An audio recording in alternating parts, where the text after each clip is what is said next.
Rod, if that doesn't sound like a guy who knows he won't be coming back, I don't know what does, right? Whether it's because of the money, his expectations, and maybe he does. We don't know. But if you had your magic 8 ball in front of you, what would it say? Is Jauan back or not, Rod? Shake it like a Polaroid picture. Or the report was, and I'm asking Matt and Jennifer, obviously you too, Carlos. Was it $15 million a year? Was that what he was desirous of? Higher. So 20s. Like maybe 10 million on top of that. If that's the baseline, and then the season he had adding to that, then no, he's not coming back. Yeah, because he's not going to get that from the Niners, even if he is of importance. And I think he belongs in that nucleus, in that group of players that we talked about, because he is important to not only how the Niners get down on the field, but their entire way of doing things in terms of him being the let's just say he's the guy that gets under people's skin. Can I make a prediction? He's extremely important in that regard. Yes, please. Yeah. Can I make I think, Matt, you and I are with this. Yeah. Where did he go to college, Matt? That would be the University of Tennessee. Who's the new head coach of the Tennessee Titans? That would be Mr. Robert Saleh. Yeah, he's going to be a Titan.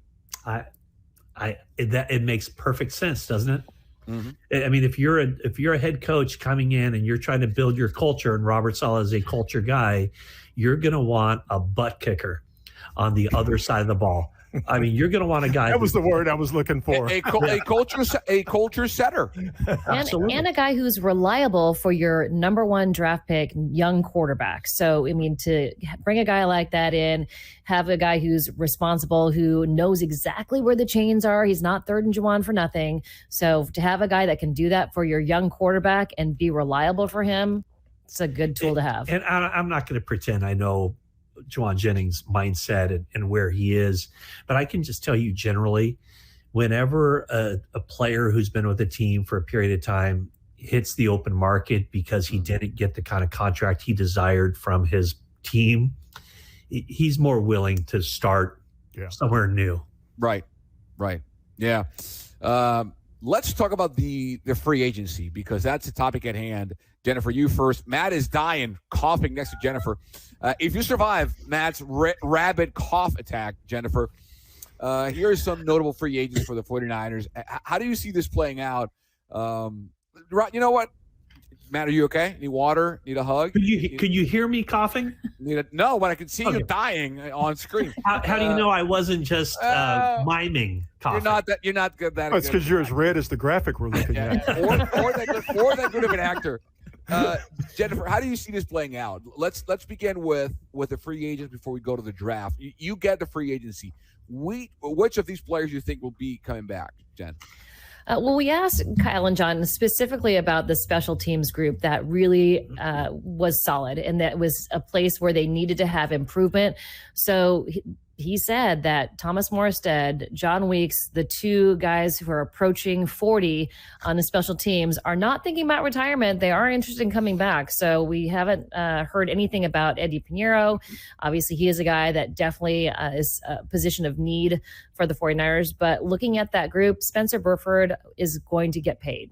And it's probably not going to be by the 49ers. You watch the different offensive linemen that the 49ers have had, and every time one hits free agency, they pay a ton of money for former 49ers linemen outside of the building in Santa Clara.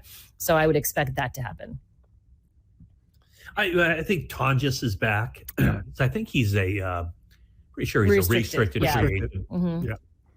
I think Pinheiro, I think he had a good time being here. The 49ers certainly loved having him. Anytime George Kittle shows up watching a game on TV in the playoffs and he's wearing the Kickers uniform, I mean, just basically sign him up.